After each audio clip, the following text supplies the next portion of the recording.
All right. It is 5:30 and today is Monday, May 17th, and I will call to order the Policy Review Committee. We have Director Connor in attendance, as well as Dr. Battle and her team members, and I know that Director Saeed will be joining us shortly. So with that, Stephanie White, you were going to start us off with policy 516, right? Yeah, policy 516, it's student medication. We reviewed districts around us as well as worked with Bernie Bean to make sure that we reflected what was happening. And the good news is the updates that were suggested really do better articulate the processes that we have in place for our district. And so a lot of it is just cleaning up the language. I'm going to highlight a couple things just to point out for the committee. We added in section 2 designee because that is often our practice that we are using other folks to support the work of the nurses in the health office. In section 3, we crossed out a section. That's more of a process. It's not our policy. And we, as we work with individual families, that might happen, but we didn't feel that was appropriate for the policy. But we will continue to do that just to individualize with families. I will refer you to, let's see, section I. That is new language, and that is just an update again on what we would do anyway, but it is a big addition to that, or kind of cleaning that up, as well as number 7 under section J, and that talks about non-prescription medication. And so the paragraph that was added does reflect, but we also kept what is in yellow underneath there. And that's that gray area of herbal medicines that sometimes families are using. And so again, we have had good success with just working with individual families to work that out. But if they're not approved for drug by the Food and Drug Administration, we work to make sure that those that happens outside of our school. And then the last part that I want to point out is section K. And the word I want to point out there, it's a big section. It talks about the epinephrine auto injectors. The important word there is may. We currently do not do this. We don't have epinephrine pens on demand because we don't feel like there's a good system in place to be able to do that, because sometimes it's a health assistant or a sub or some of those things. But if we were approached by a company or an outside community partner, leaving this in the policy lets us consider any opportunity that would come. And so the word may is important there.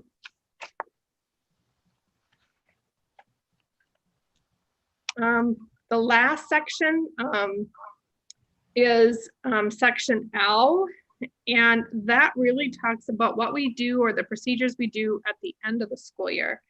And it's those unclaimed or abandoned prescriptions. And again, this really updates our policy to reflect what the practice has been over the last few years.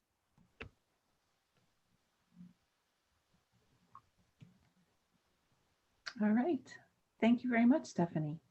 I just received a message just so the committee's aware that Sue is having internet problems, so she'll be joining us when she can. Tony, do you have any questions on this policy? I do. And I just wanted to add also, if you saw me shaking my head, it had nothing to do with what you were saying, Stephanie. It was because my internet connection was temporarily lost and I couldn't hear you. And I'm like, oh, why does this do this all the time? Oh. Because then I miss little parts of stuff, which I feel is really important. But I don't know. I've tried different locations and that's just what it is. But anyway, yes, I had a question about the student medication number 7.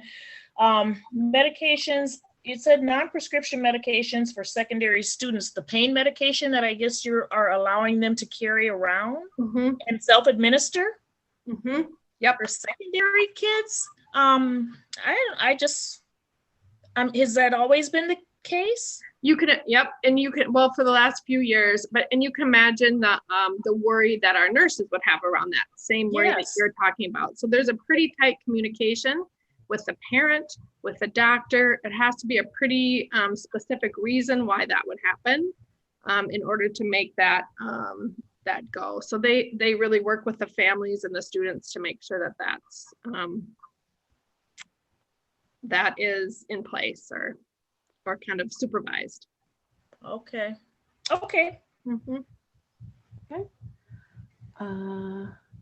Let's see. I only had 2 questions, 1 suggestion. Section Roman numeral 3G. Rather than saying or other designated person, could we change that to or designee, since that's kind of our consistent way of calling that person? 3G, did you say? Yep. Oh, yeah, for sure. Make that consistent. That'd be great. Yeah. Yep. And then Stephanie, I know this goes back probably a couple of years. Discussions around Narcan and having Narcan available in our schools. Where did we, this policy just reminded me of that conversation in terms of nurses having it on hand. Am I correct in remembering there's a liability associated with that, and that's why we don't have Narcan, or do we? I'm sorry, you're breaking up too, and I'm not able to hear you. Okay. Can you hear me now? Yep, I can. Okay.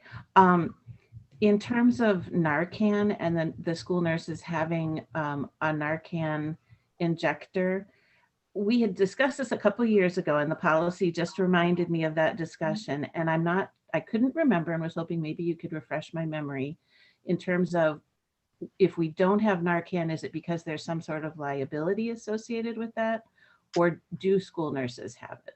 No, we don't have it, and it hasn't been discussed. I have not been part of a discussion around that in this district. I can follow up with that. I know my last district, we did not either because of liability. But why don't I get back to you? That would be great. Yeah. Yeah. And that's separate from the policy. Yeah. What is Narcan? Is that the same as an epinephrine pen or something, or what is that? Nope, that's for overdoses. It okay. Helps people in that situation. Oftentimes, like our first responders have access to that. Yeah. Thank you, Stephanie. Yeah. Any other questions, Tony? No. Nope. All right. Well, thank you so much, Stephanie. We will go on to the next policy. Awesome. Thank you so much. Yep. Have a good evening. And let me see. So the first policy on our agenda would be, we'll start with Brian Gersich, and he's bringing back the series of policies that we had discussed at last month's meeting. Brian won't be here till about 1:45. He sent me a note. He's delayed. Okay. If you want, we can jump to 5:13. Absolutely. Yep. Thank you, Amina. So at our last meeting, we reviewed the language in 5:13, and this committee asked for some revision in section D. Number 2, where the language seemed to be outdated. And so I have proposed this language change to say, including but not limited to race, ethnicity, eligibility for economic assistance, twice exceptional, and English language proficiency. Great. Tony, any comments? Yes.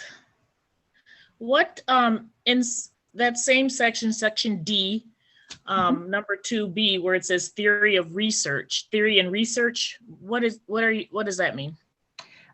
So that the assessments that we are using to identify students for gifted and advanced learning services are based on are research based. And so we try to keep abreast of that. Currently, we're working with MDE and the consultants there to broaden our identification process. That's part of the Universal Plus grant, using not only standard pieces like the COGAT, but also working with MDE consultants regarding underrepresented groups, which are identified on here, to make sure that our assessments are based on current best practices. Okay, thank you for that definition. I would like to propose, and when I'm proposing this, just remember that it's just not like my personal opinion, but it is an opinion of a group of people that I think we're talking about. And so if I feel that it may not be worded correctly, that's who I'm representing. And this underrepresented group, I don't know if that needs to be put in there. It singles people out in not a positive way, in an unpositive way. I don't know. So Tony, you're saying that the policy shouldn't detail the different underrepresented groups? I don't see why it has to. If you have a theory and a research, it should just be for everybody. It shouldn't have to specify underrepresented groups. It should be for everybody, right? Do you want to address how that came into the policy, or its predecessor language? Yeah, so the language is there because it's part of statute. The intention was that to bring about the change of identification procedures to those that were clearly biased and excluded groups of people. And the language here is saying to be sensitive to those groups that had been excluded previously, and to ensure that your instruments were sensitive to these pieces. So, okay. Well, if this is for just inside personnel, then I guess that is worded okay. But if it were, like, say, read by me or anybody, or some people of color, would find that to be singled out like that is not a good way to represent us. They just want a plain blanket, just wanted to be treated the same as everybody else. Does not necessarily have to be always a racial this and a racial that. And again, with that word bias is just the same as prejudice. It's not the people of color that have the prejudice. So by you saying that, it's kind of reminding us that, oh, there is a prejudice. We already know prejudice exists, so you don't have to say it all the time because we know it exists. We know. So, and bias is just a prettier word for prejudice. But if you want to say bias, you might as well just say prejudice, because that's what it is. So I just don't think that, from my point of view as a person of color, that needs to be there. But that, again, that's. So I can take it back and I can reword that in a way that focuses the intention to be equity for all. Yes, just inclusive of everybody. Yeah. And I actually disagree. I appreciate you sharing your opinion, Tony. I guess I see it differently. Of course. Well, I can understand that, because we're not looking at it through the same lens. So of course I would understand that you would disagree. I'm not sure I understand. I'm looking at it from a person of color's point of view, and you're looking at it from your point of view.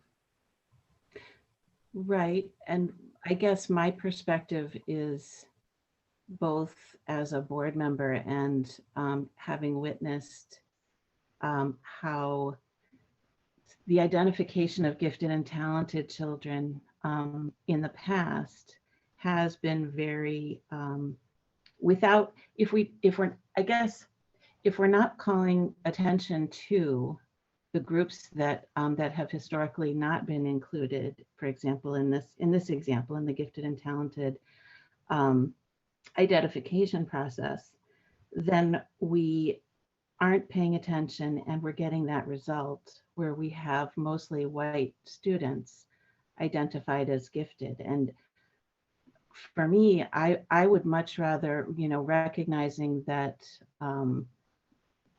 they're, well, first off, we all have our own gifts, right?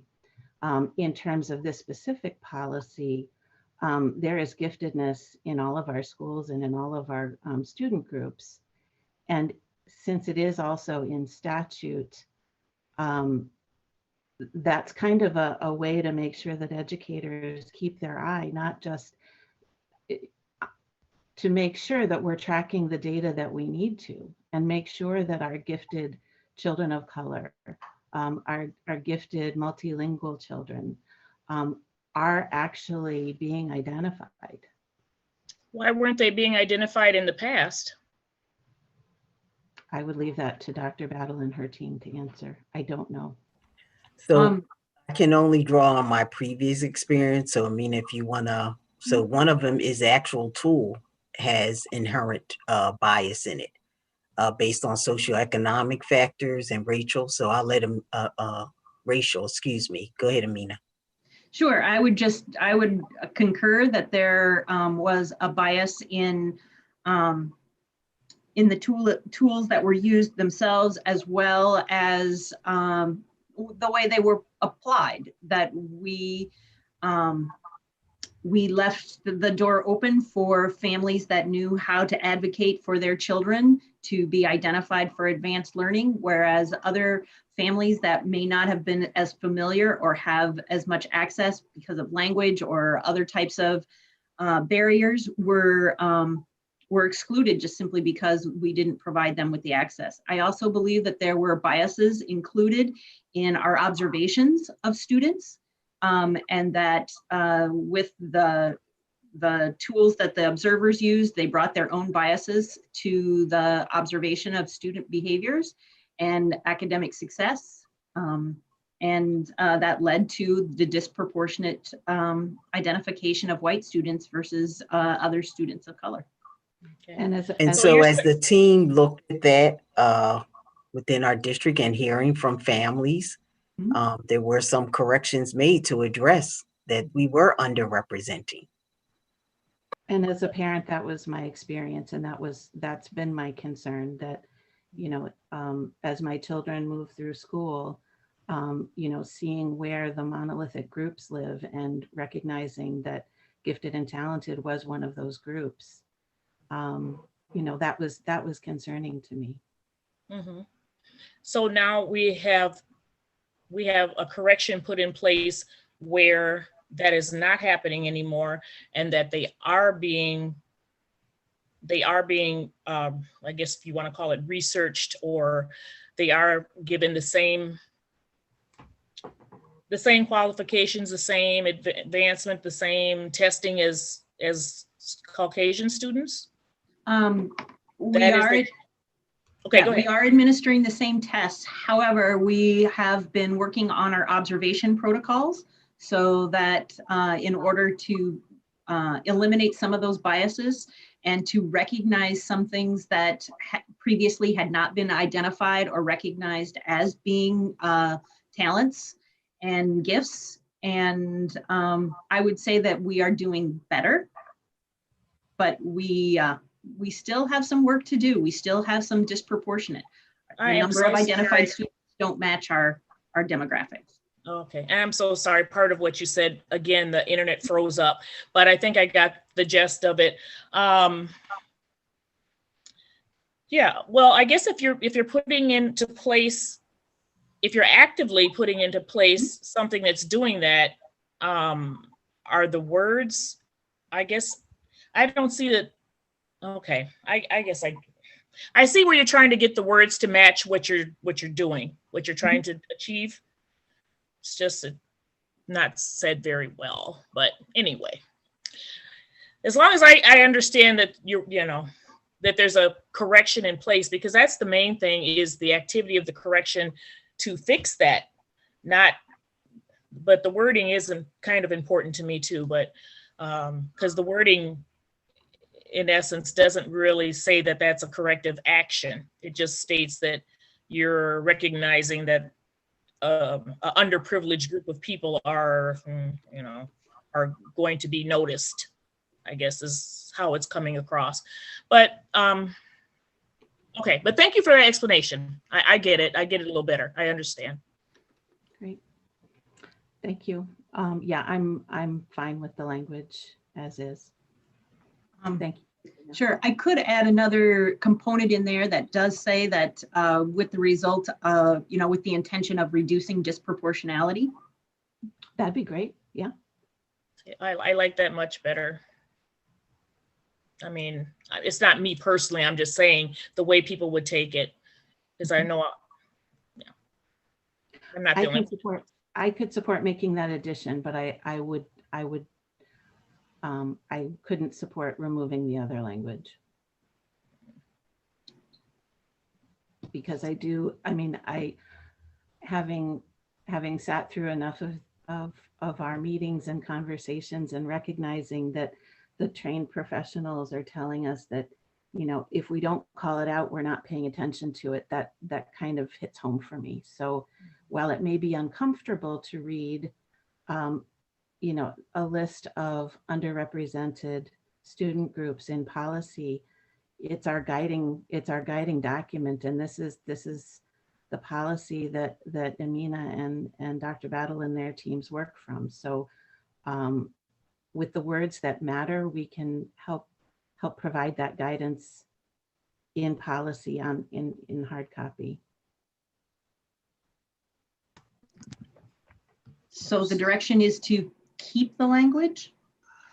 To keep the language, yep. And if you would like to add in the comment about avoiding disproportionality, I think that clarifies it. I think it helps clarify it. Yeah.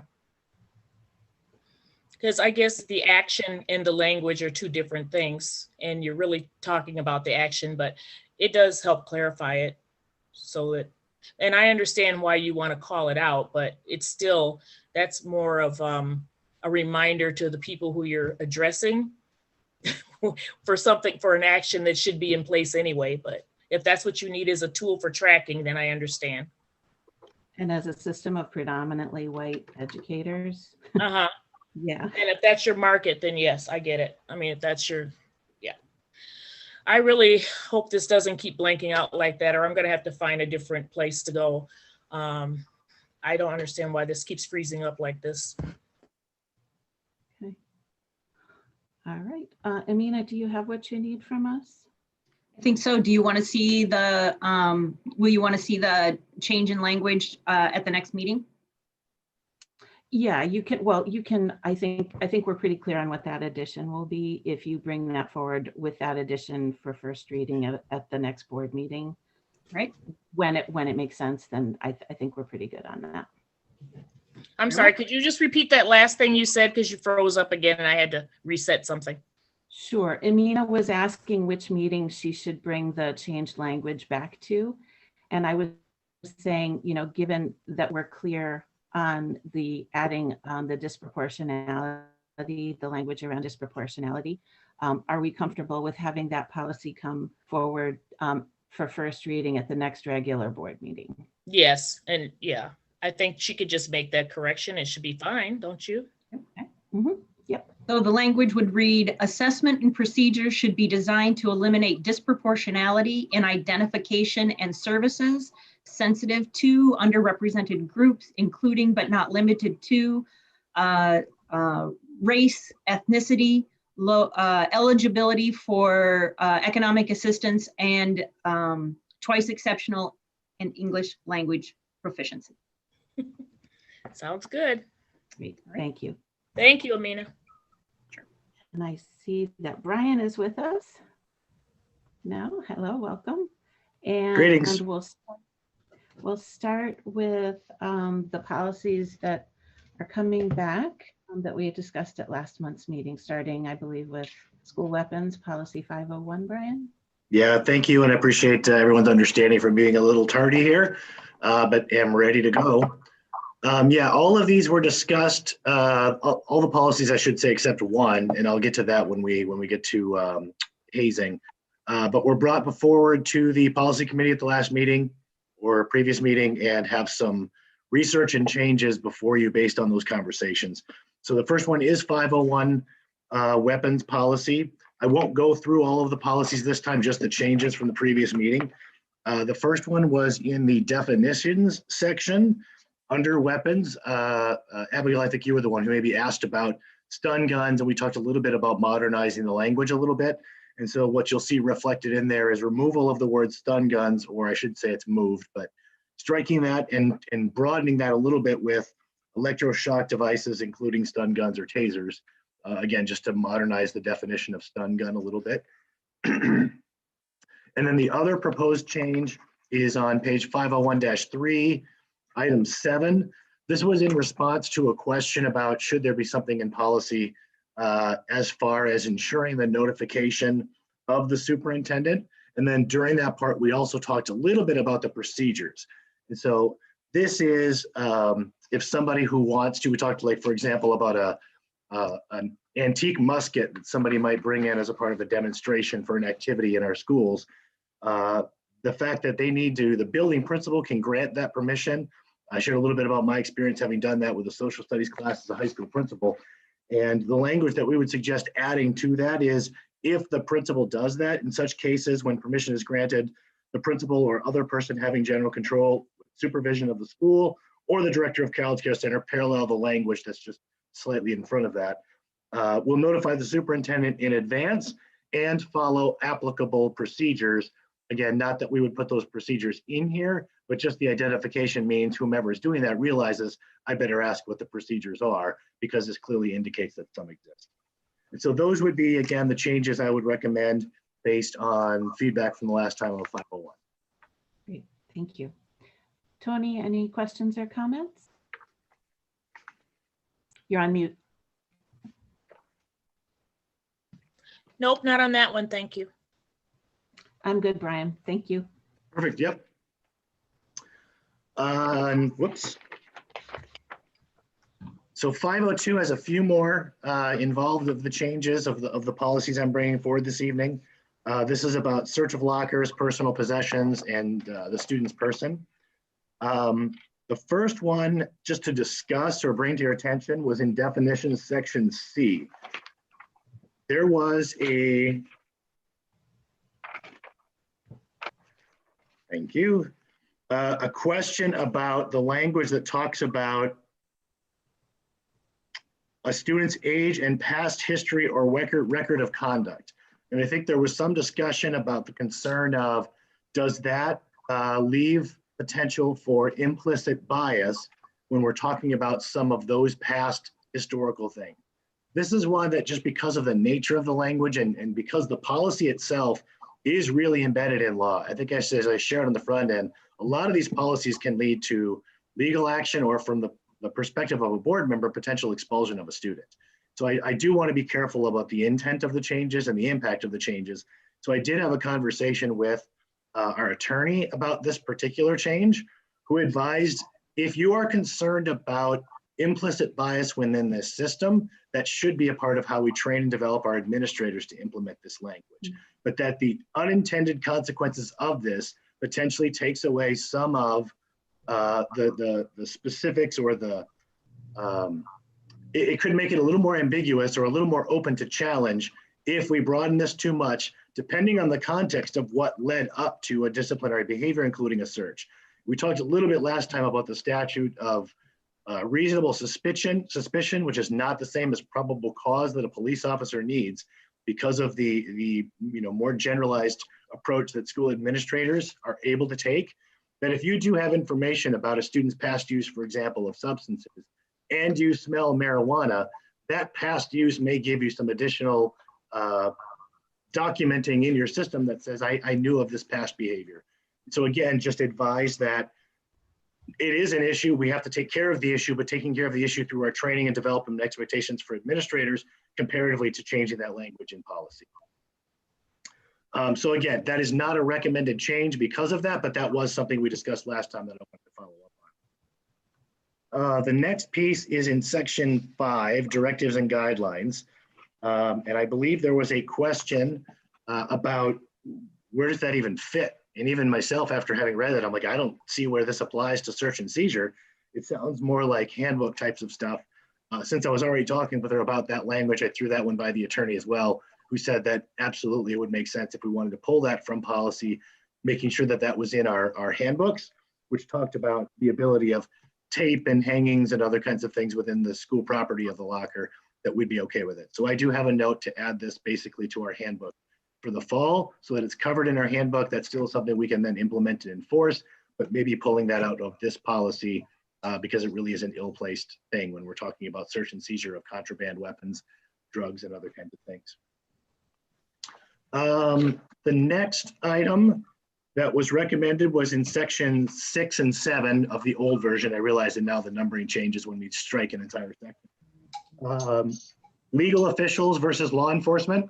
It actually came up, I believe, in section 7, but it certainly applies to both section 6 and 7, that talking about law enforcement might create less confusion because legal officials theoretically could be bringing in attorneys or others, and the intent of this is to bring in law enforcement, police officers, SROs, in situations when it's appropriate to do so. We've talked about weapons, drugs are illegal, so certainly turning those over to an officer, even without charges, I want the officer to take the drugs and dispose of them through the police officer means comparatively to having a school official with that one.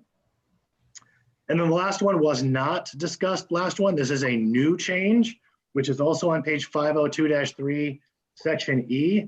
You'll notice what I'm proposing is to strike the last statement, which says strip searches will be conducted by law enforcement in circumstances involving imminent danger. The reason I'm recommending we strike that is we just passed our new contract with our SROs. That contract states that police officers will not strip search students.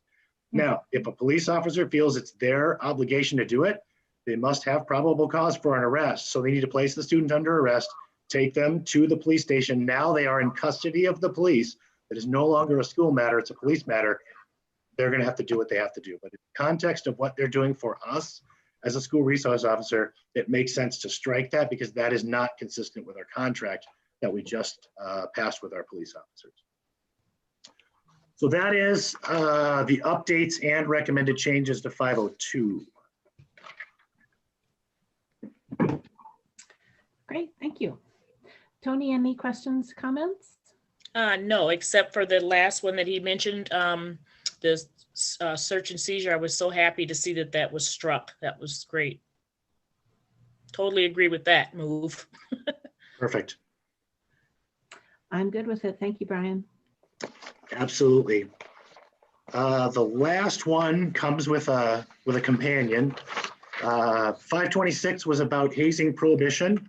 And the one question that we kind of walked away with was a question about section 7 on page 526-5, part B, where it talks about the method of discussing policy with students and employees. And Abigail, I believe it was you who pointed out that there was kind of an omission with the first page when we talk about general statement of policy, that the people who actually have to adhere to these policies include students, teachers, administrators, volunteers, contractors, and other employees. So leaving out volunteers and contractors. So two things within that. One is just the question about how are they made aware of policies for the district. Those are generally written into our contracts. And so when I visited with Stacy Sovine as well as Lisa Ryder, they pointed out that there is language, for example, in our contract for Schmitty & Sons for transportation that says that employees will follow all policies of the district. Stacy Sovine, I believe, found the same kind of language within our contract for teachers on call. Those are certainly two of the biggest contracted services that we have, if not the two biggest.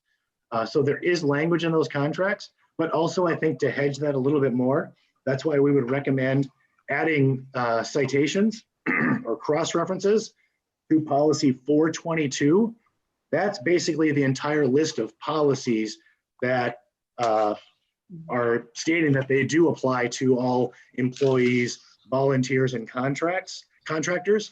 So if you notice, originally hazing wasn't on there. I think to make sure that that is given the same kind of credit as things like harassment or otherwise, we put both the cross references in 422 as well as in 526 to point to those, point to each other. So that would be my recommendation to kind of improve that policy a little bit with how that's communicated with volunteers and contractors. Awesome. Thank you, Brian. Tony? Thank you, Brian. Totally agree. I'm good. Thank you, Brian. Perfect. And And so I would assume advancing all of those to the next board agenda, including 422. Yes, please. Perfect. Thank you.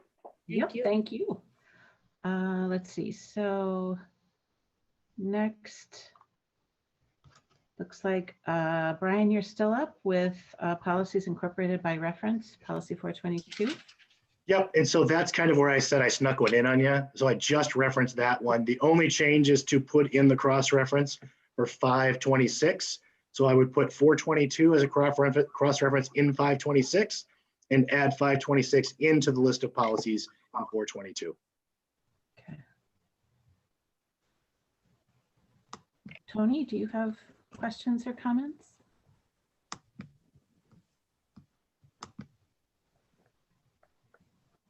Can you hear me?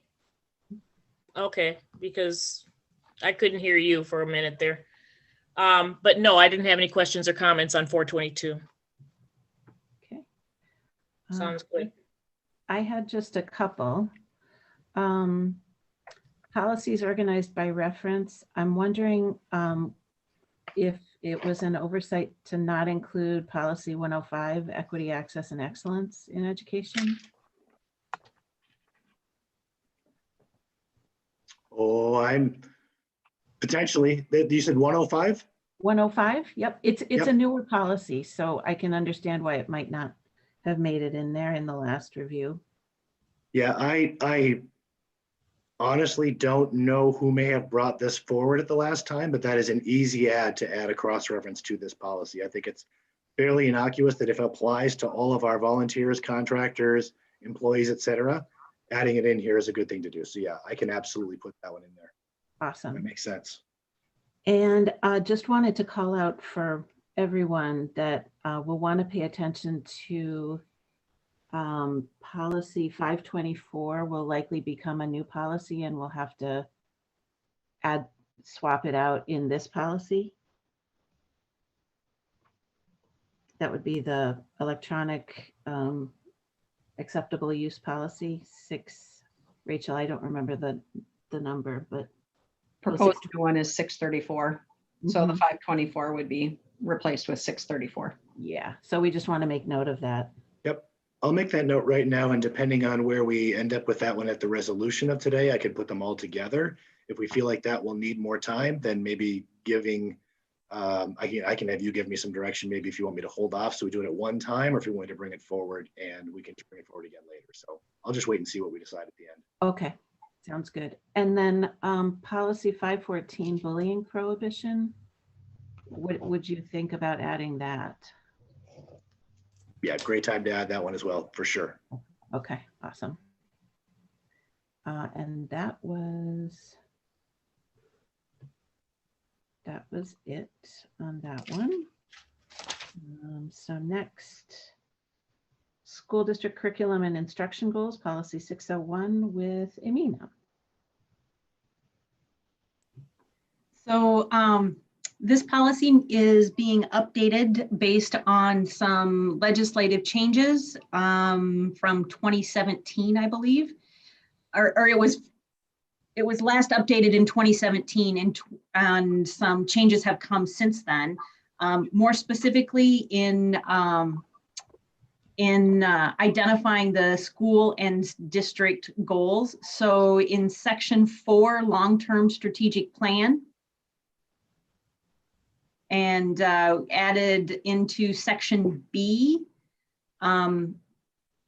the statement was school district and school site goals will meet all state and federal requirements.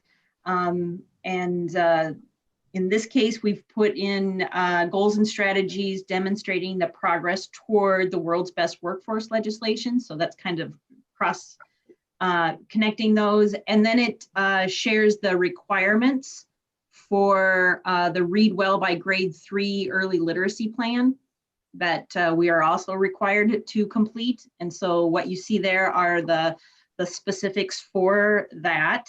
That first of all students that you've set those kinds of grade level requirements for each of those areas. C talks about students who aren't reading at grade level by the end of grade 3, and the more specifics that need to be included in their instruction. And the component of students being screened for dyslexia and convergence.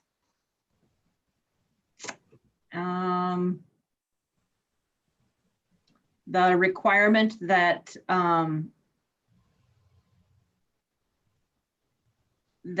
we do progress monitoring and that we submit our report to the commissioner each year. I think these are all about the literacy plan, what needs to be included in there. The information that we provide to parents, we do that in the first conference, parent-teacher conferences to students. And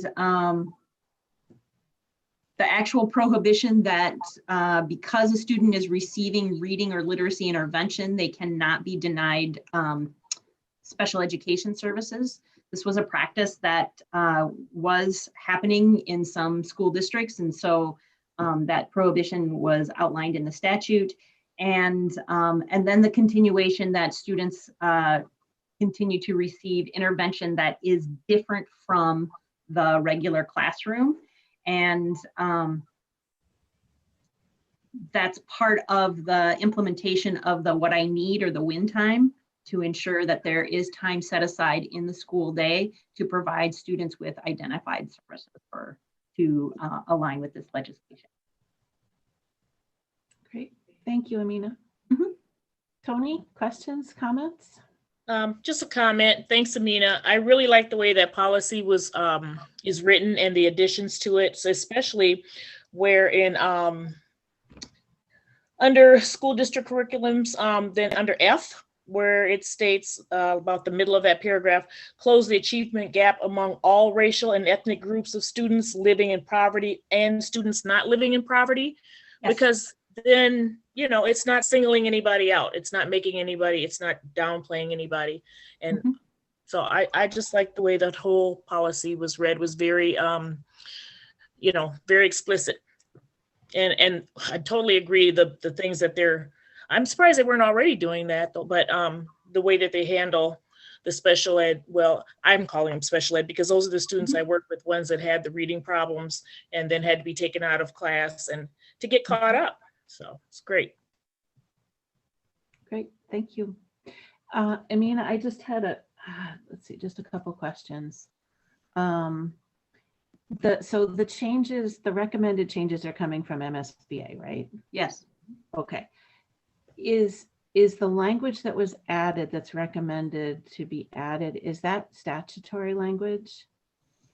Some of it is statutory language. I believe C, letter C through 1 through 7 is statutory language.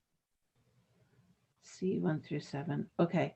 So the concern that I have, and it's kind of, you know, that consistent concern, we know that statute changes and we don't always know when it changes. So, you know, kind of like contract language, we try to refer to the statute as opposed to adding the language itself. And I guess that would be my concern, that we're kind of setting ourselves up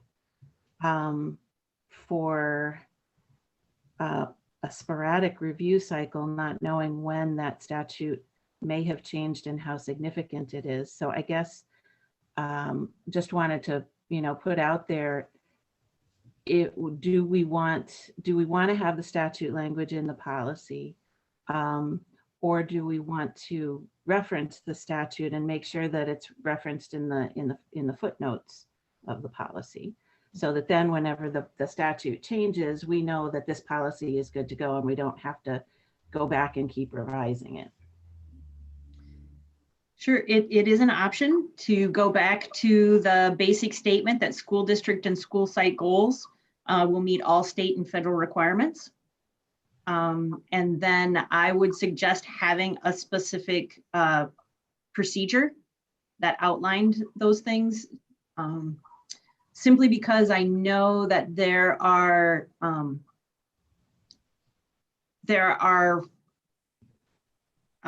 political factors involved with schools not calling out the dyslexia and convergence in their policies. And so I would hate to have us be a target for that.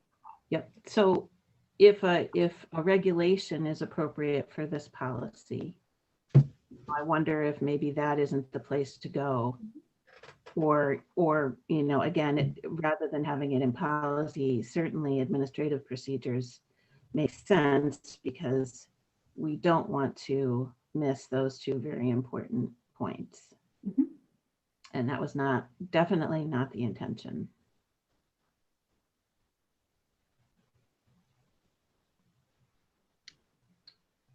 Tony, do you? I was going to say, I agree. Okay. So not to change the policy except to include the updated statute reference. Or even the Whatever footnote, is- like you mentioned. Oh, I'm sorry. Go Yeah, ahead. no, that's okay. Whatever, so C, so you said B is not statute language. Not that I'm aware of. I know it's recommended from MSBA. Yep. And I know that, so Tony, just a little history with MSBA. Mhm. MSBA does a really good job of reviewing policies and providing us with updates and Mhm. recommended changes.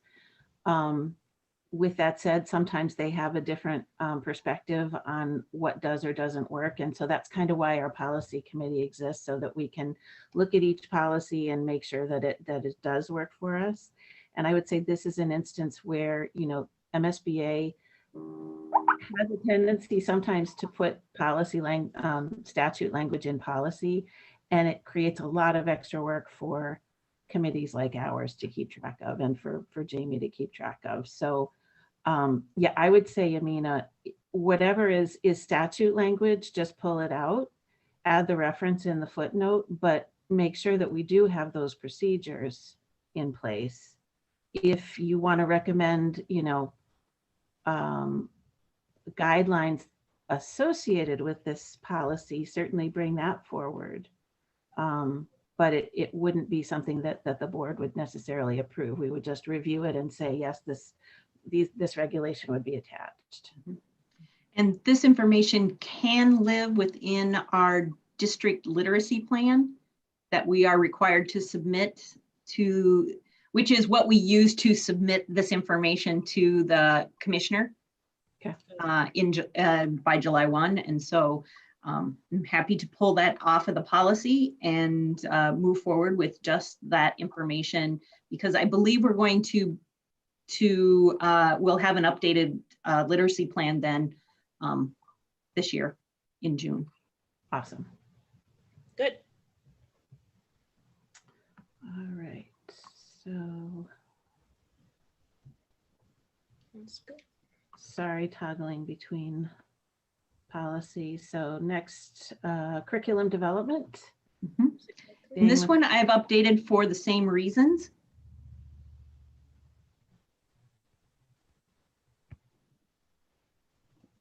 So I've included it as section D.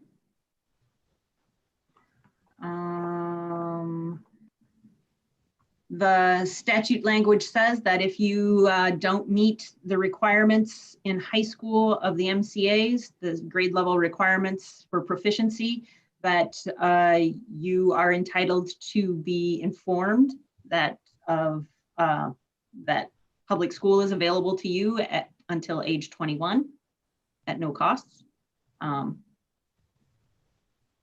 So I do have a question about that. So yes, that was D. Yeah, enrolled in public schools until 21. That's correct. Are they talking about during the day with Yep. younger students Yep. as opposed to night school with adults or some alternative school? That's correct.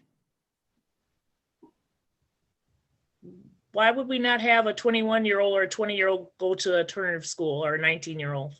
They may choose to go to our alternative high school, and many of them do choose that, but they're entitled to be enrolled in a public school.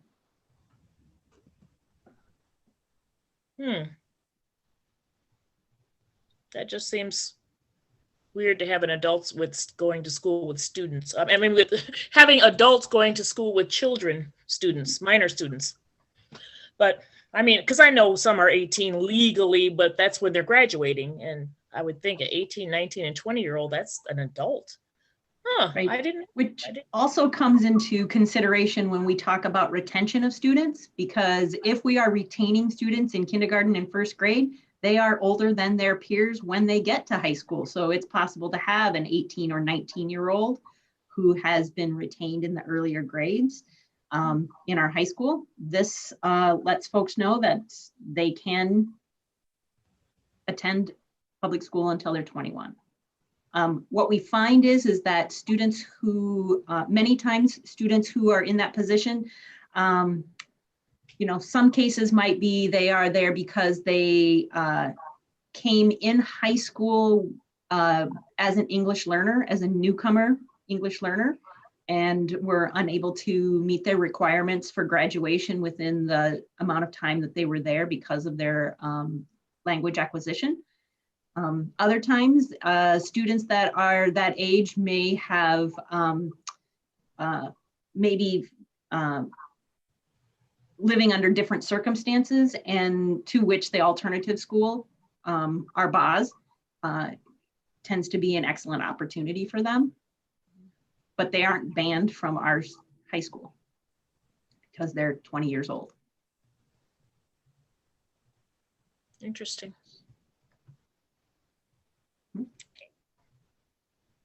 Any other questions? Nope. I'm good, Amina. All right, great. Let's see, so we did 516. And moving on to new policy 634, electronic technologies acceptable use with Rachel Gorton. Good evening. So this is, I'll kind of give an overview.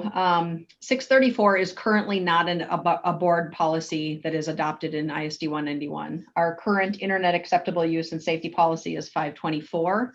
And over 2 years ago, it was started by my predecessor's predecessor to start reviewing and looking at a more inclusive electronic technologies acceptable use policy that we're starting to see more movement in most districts toward, as 524 was very much student focused and seeing the needs as we modernize for staff as well as guests. And so the policy is designed to kind of modernize the language, modernize the concepts. As we know, technology is changing very quickly. And the use of our electronic technologies, which is specific language that is put in there to be more encompassing, instead of things where we see in the 524, where things more like, you know, your email or your computer or things like that, where electronic technologies becomes much broader when we're talking about newer things that are coming into our system. I think one of the key factors around either the 524 and the 634 as it's proposed is that SIPA is our driving federal law. That is the Children's Internet Protection Act. And it requires us as school districts to filter and to monitor and actually educate students as well about online safety. And the 634 was brought to the policy committee back in November as trying to get that kind of baseline. So you have a couple different options in the board policy right now. We tried to make sure we went back and encompassed all of the changes that were there. And then you'll see kind of the newest version of what we're proposing would be the replacement for the 524.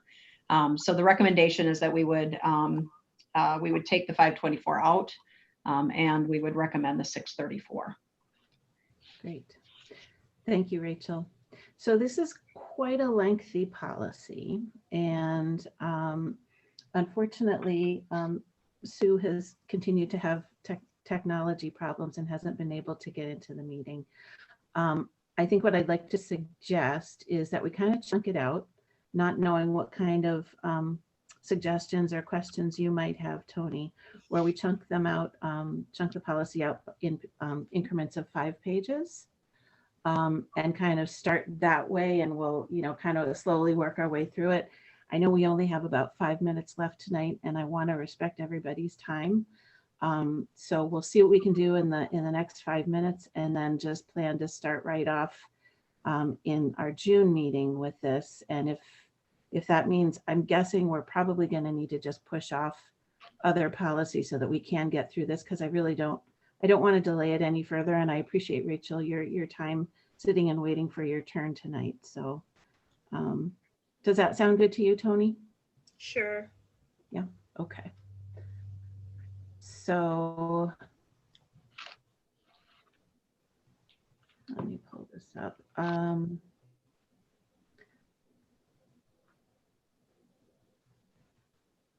In terms of the first few pages, Tony, do you have specific questions or comments?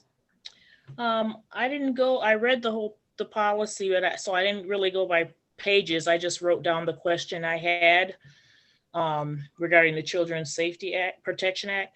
The question I had, it didn't mention anything about the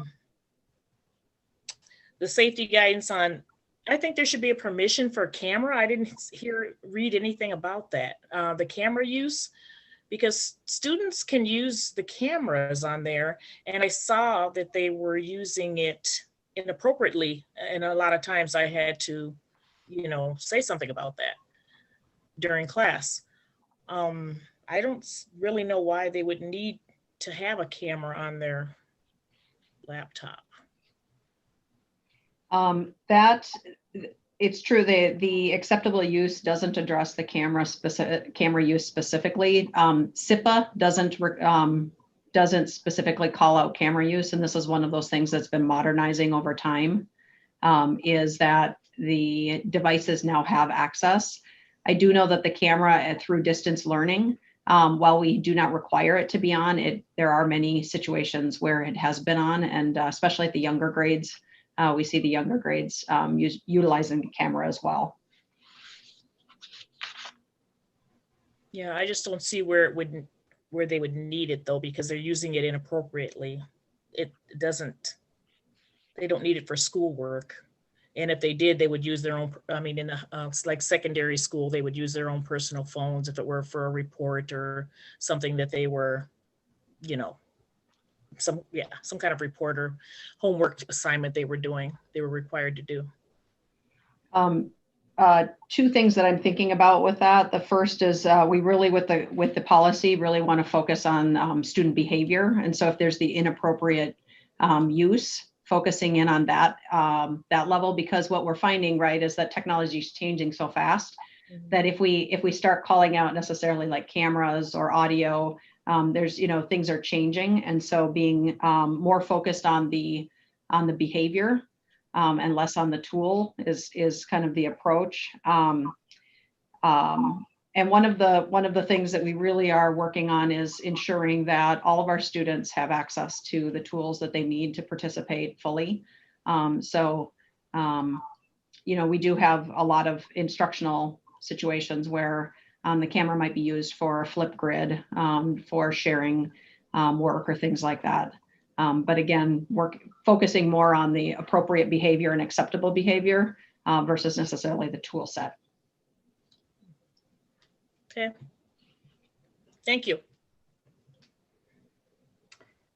And I suspect that probably is a good breaking point, since we're just about at 6:30. So in terms of going back and reviewing the policies tonight, and So let's see. I would say policies incorporated by reference. I don't know, Tony, my suggestion would be that we have that come forward and just get that updated. And when we do finally get through the review of 634, the committee can make a decision at that point if we want to bring it back and add that policy at that time, or just save it for the next review cycle.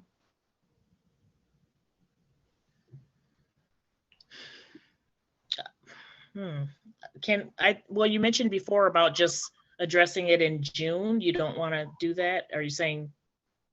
I'm just asking preferences. Oh, yeah, I think it could be brought up again in June. Hopefully then Sue can have her input, as you mentioned before. Is that one of your options? So we don't typically, you know, these are our committee meetings are scheduled, and those who are able to attend get input, and we can't simply hold up the work because someone isn't able to join, much as I appreciate the fact that, you know, Sue couldn't be here and it was through no fault of her own. We kind of have to keep things going. Okay. Well, then it seems, I mean, it's fine then. Because as reading through it, that was the only concern I had, is that children are not using that appropriately, and wondered if that had to be a tool that had to be on there, if it could be, you know. So Tony, we're going back and reviewing the policies that we already reviewed tonight, and I was talking about the policies, policy 422, policies incorporated by reference. Yes. And I was saying that could come forward at the next meeting once we get through this next review of this new policy. We can decide at that point if we want policy 422 to come back to be edited, or if we want to just save it for the next review cycle. I'm suggesting policy 422 comes forward at the next meeting. Okay. See, I didn't understand your question. Okay. Yes, I agree. Yes. Okay. And then we have 601. That could be first reading. Curriculum development, first reading. Student medication, first reading. And I would say group them based on the presenter, Jamie. So for instance, Brian has a number of policies. Have that group up for first reading with Brian presenting, and then we would have another group of policies with Amina presenting. Does that work for people? Yep, that works for me. Okay. And I think, does that cover it? Or does everybody have what they need? Yep. I'm good. All right. Well, thank you, everybody. Thank you for your work and for your time. And Rachel, thank you so much. I know you only got a few minutes, but we'll get to you next time, I promise. Have a good night, everybody. Thank you.